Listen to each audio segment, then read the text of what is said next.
Bismillah walhamdulillah wa salatu wa salamu ala rasulillahi wa ala alihi wa sahbihi wa man walahu wa ba'du ayyuha al-mala'ul karim. Salamu alaykum wa rahmatullahi wa barakatuh. Dans notre dissertation sur le combat, al-qital, à travers les textes religieux ou dans toutes les religions, nous avons commencé par parler de ce qui s'est dit depuis des siècles sur l'islam et les musulmans, voulant les faire passer pour des assassins, nés pour tuer, destinés à tuer. Et nous avons plus ou moins parlé de ces thèses, de leur motivation, de ceux que l'on nous fait passer pour des historiens qui parlent de tout cela. Aujourd'hui, nous allons parler du début du verset 191 de Sourate al-Baqarah. Là où il est dit « Et tuez-les où que vous les rencontriez, chassez-les d'où ils vous ont chassé. » L'association est plus grave que le meurtre. Ceci est le début du verset 191 de Sourate al-Baqarah. Quand on vous cite un verset comme ça, il est vrai que quand on est musulman, on se dit quand même « Pourquoi tuer les non-musulmans là où on les verrait? Pourquoi faire ça ?»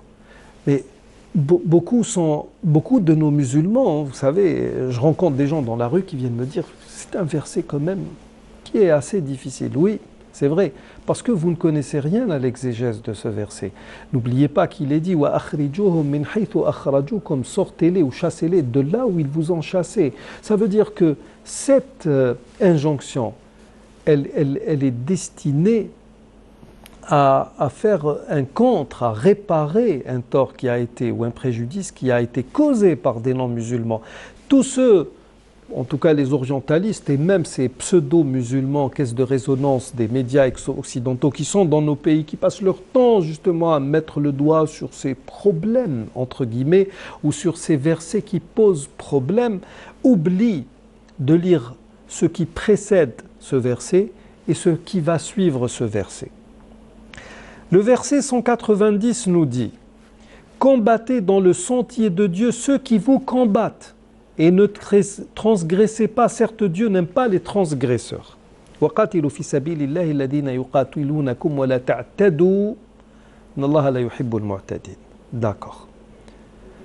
Nous sommes là dans quelque chose qui on ne peut plus, on va dire, on ne peut plus modérer dans la mesure où je ne combattrai que ceux qui me combattent. Humainement parlant, on ne peut pas imaginer qu'un homme qui est conscient de ce qu'il est, c'est-à-dire un être humain jouissant d'une certaine intelligence, puisse se laisser faire sans riposter. Et là, le verset donc 191 vient et nous dit « Et tuez-les » en parlant des agresseurs qui ont débuté les hostilités. « Et tuez-les où que vous les rencontriez et chassez-les d'où ils vous ont chassé. » Cette bribe-là, elle donne plus de clarification au verset. L'association est plus grave que le meurtre. Que nous dit ensuite le verset ? Ce même verset 191. « Mais ne les combattez pas près de la mosquée sacrée avant qu'ils ne vous y aient combattu. S'ils vous y combattent, tuez-les donc, telle est la rétribution des mécréants. » On nous cite aussi une bribe du verset 91, généralement, de Sourate Nisa, qui dit « Saisissez-les et tuez-les là où que vous les trouviez. Contre ceux-ci, nous vous avons donné autorité manifeste. » Pour quelqu'un qui ne connaît pas le Coran, ces paroles sont comme une licence, un permis de tuer, tout simplement. Mais quand on les place dans leur contexte, autant historique que dans le livre lui-même, voilà ce que ça nous donne. Le verset 91, il commence par dire « Vous en trouverez d'autres, en parlant des non-musulmans, qui cherchent à avoir votre confiance, et en même temps la confiance de leur propre tribu, c'est-à-dire des gens qui sont pour le consensus et pour la paix. Toutes les fois qu'on les pousse vers l'association, l'idolâtrie, ils y retombent en masse. Par conséquent, s'ils ne restent pas neutres à votre égard, voilà la première condition. Ne vous offrent pas la paix et ne retiennent pas leurs mains de vous combattre, alors saisissez-les et tuez-les où que vous les trouviez.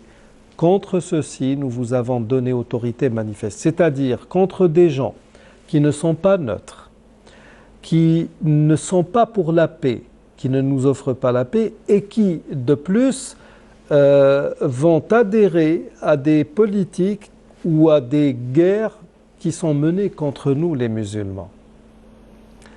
Et on peut lire aussi dans Sourate Al-Anfal, étant Seigneur révéla aux anges, je suis avec vous, affermissez donc les croyants. Là, nous sommes dans cette euphorie avec laquelle on tente de façonner l'esprit du non-musulman. Oui, voilà, l'islam, c'est la guerre, etc. Et là, quand on lit le verset 12 de Sourate Al-Anfal, et ton Seigneur révéla aux anges, je suis avec vous, affermissez donc les croyants, je vais jeter l'effroi dans les cœurs des mécréants. Frappez donc au-dessus des coups et frappez-les sur tous les bouts des doigts. Et certains vous diraient, oui, voilà, c'est ça l'islam. C'est tuer pour tuer, massacrer. Et ceux qui le disent généralement sont des judéo-chrétiens. Ce sont ceux qui sont le plus enclins au texte de l'Ancien Testament, au livre de Josué, les guerres, l'oracle contre Babylone, des versets que nous allons citer, Inch'Allah, dans les émissions à venir. Et beaucoup de musulmans qui lisent ce verset ne savent pas que c'est là un verset, des paroles qui ont été révélé au moment même où la bataille de Badr avait cours, c'est-à-dire que ces versets voulaient tout simplement exhorter les musulmans à plus de fermeté dans la guerre parce qu'il fallait le faire. Et cette même bataille de Badr, les musulmans qui sont sortis ne sont pas sortis initialement pour aller casser de l'infidèle, pour aller tuer les notables de Quraysh. Ils sont tout simplement sortis pour essayer de récupérer tous leurs biens. Parce que ces gens-là ont été spoliés par les Mécois, injustement. Et une bonne partie de leurs biens a été engagée dans la caravane qui a été menée par Abu Sufyan. Et au moment où cette caravane passait aux abords de Médine, l'idée était venue d'aller récupérer leurs biens, tout simplement. Et donc,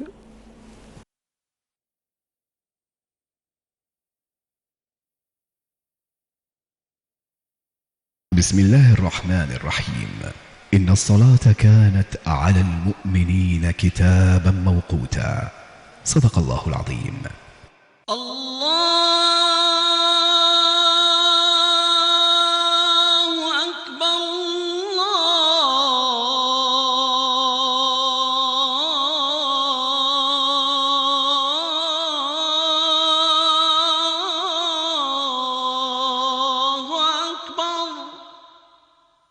أشهد أن لا إله إلا الله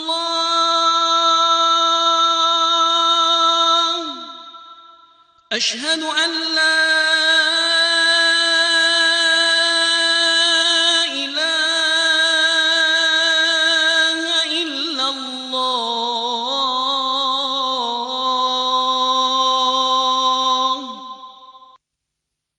أشهد أن محمدًا رسول الله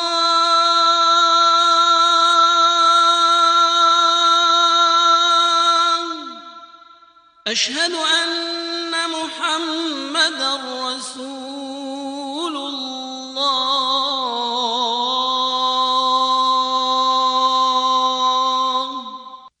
حي على الصلاة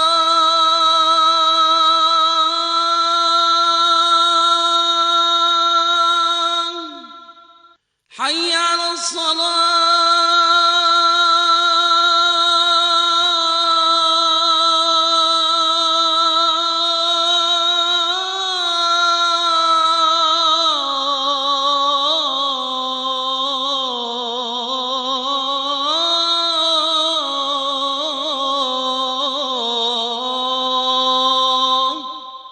حي على الفلاح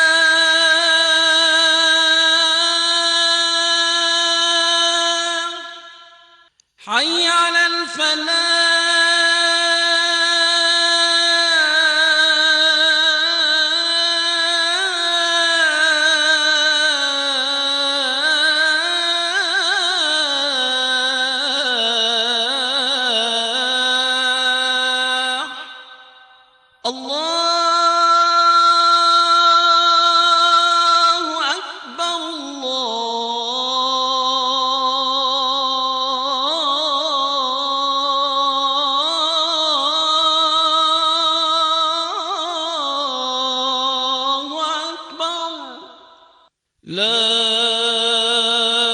إله إلا الله.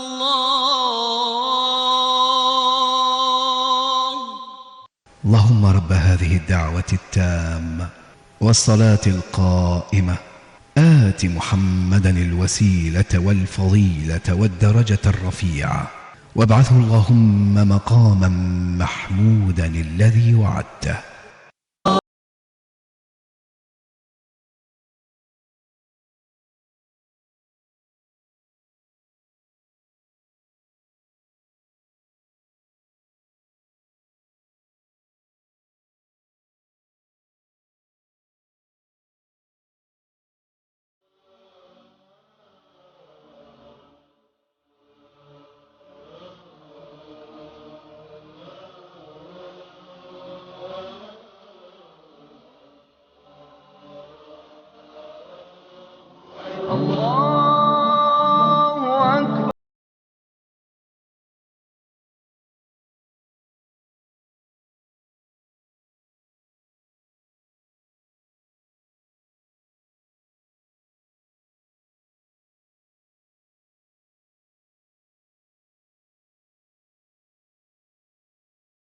عليه وسلم: أي الأعمال أحب إلى الله؟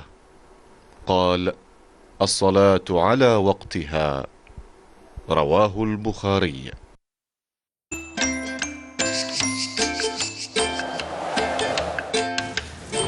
موبيليس تقدم لكم الأحوال الجوية. موبيليس أينما كنتم.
قل لا يعلم من في السماوات والأرض الغيب إلا الله وما يشعرون أيان يبعثون.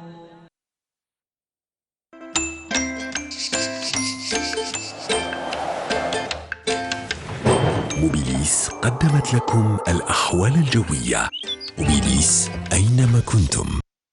Injustement, et une bonne partie de leurs biens a été engagé dans la caravane qui a été menée par Abu Sufyan.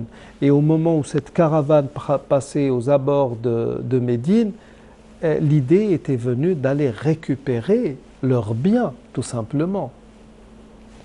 Et donc, au moment où il s'est décidé, il en a été décidé autrement, c'est-à-dire que la caravane avait pu échapper aux musulmans et les Mécois étaient sortis, ça y est, ils étaient sur le pied de guerre, à ce moment-là, alors que ce n'était pas du tout le choix du prophète sallallahu alayhi wa sallam, et ce n'était pas du tout ce que voulaient les musulmans, ils se sont retrouvés dans l'obligation de mener bataille contre les Qurayshites. Et là, c'est le Coran qui vient, on va dire, raffermir un peu, réconforter leur cœur déjà, parce qu'il leur a été dit autorisation a été donnée à ceux qui ont été traités injustement de combattre. Donc ces gens-là sont sortis pour cela. Maintenant, pour vous donner juste un avant-goût de ce qui nous attend dans la confrontation des textes bibliques Coran, et c'est là que qu'est-ce que le qital, qu'est-ce que le djihad et qu'est-ce que la guerre sainte telle qu'on va la connaître à travers surtout l'Ancien Testament et les pères de l'Église, et c'est ce qui va revenir bien plus tard dans l'histoire à travers la grande période coloniale. Vous trouverez dans le livre d'Ésaïe, qui est l'un des prophètes mineurs des enfants d'Israël, ceux qui ont commencé à prophétiser après le retour de Babylone. Dans le chapitre 13, on peut lire au verset 15, dans ce qui a été appelé au début du chapitre l'oracle sur Babylone, tous ceux qu'on trouvera seront percés, tous ceux qu'on saisira tomberont par l'épée, leurs enfants seront écrasés sous leurs yeux, leurs maisons seront pillées, et leurs femmes, permettez l'expression, c'est la Bible qui parle, et leurs femmes violées. Dites-moi par Dieu si vous avez trouvé 1/1000 de cela dans le Coran. À tous les détracteurs du Coran, donnez-nous un seul verset où il est question d'autant de violence, d'inhumanité, d'animosité, de barbarie et de sauvagerie. Là encore, nous sommes dans l'Ancien Testament. Maintenant, si je lis par exemple un évangile comme celui de Matthieu, au chapitre 10, il est dit au verset 34 de ce fameux chapitre 10, et c'est le Christ alayhi salam qui parle, « Ne croyez pas que je sois venu apporter la paix sur la terre. Je ne suis pas venu apporter la paix, mais l'épée. Car je suis venu mettre la division entre l'homme et son père, entre la fille et sa mère, entre la belle-fille et sa belle-mère. Et l'homme aura pour ennemi les gens de sa maison. »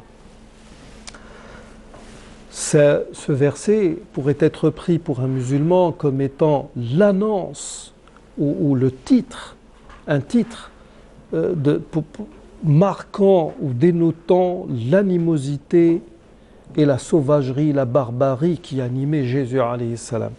Sauf que, en dépit du fait que je sois face à un écrit qui ne peut qu'être falsifié, et en dépit du fait que j'ai là toute matière à utiliser ce que vous venez d'entendre pour argent comptant, ça émane du livre de Dieu, l'épée telle que je la vois dans ce verset, telle que je connais Jésus alayhi salam, d'après ce qui m'a été dit de Jésus par mon prophète Muhammad sallallahu alayhi wa sallam, l'épée de Jésus ne peut être qu'un outil de justice et non une arme de guerre. Et quand Jésus dit « Je suis venu mettre la division entre l'homme et son père, entre la fille et sa mère, entre la belle-fille et sa belle-mère, et l'homme aura pour ennemi les gens de sa maison », ceci ne peut être que vrai parce que Jésus est venu par la vérité et pour la vérité. Et cette vérité dont il était porteur, elle ne pouvait que gêner les pharisiens et le Sanhédrin, pour ceux d'entre vous qui savent ce que sont les pharisiens et ce qu'est cette institution judiciaire qui était le Sanhédrin, Sanhadrin. Donc ça ne pouvait que susciter l'animosité et créer le désordre, bien sûr, entre les familles, entre ceux qui étaient pour l'injustice que portaient justement les pharisiens et l'élan de justice que portait Jésus alayhi salam. C'est-à-dire que dans ma logique de musulman, je suis hautement plus humain et je suis dans la logique du djihad qui m'a été enseignée par le Coran et la tradition prophétique. Nous arrivons au terme de cette émission, nous poursuivrons la prochaine fois. D'ici là, je vous dis Astawdi'ukumullah alladhi la tadi'u wada'i'ah. Wassalamu alaykum wa rahmatullahi wa barakatuh.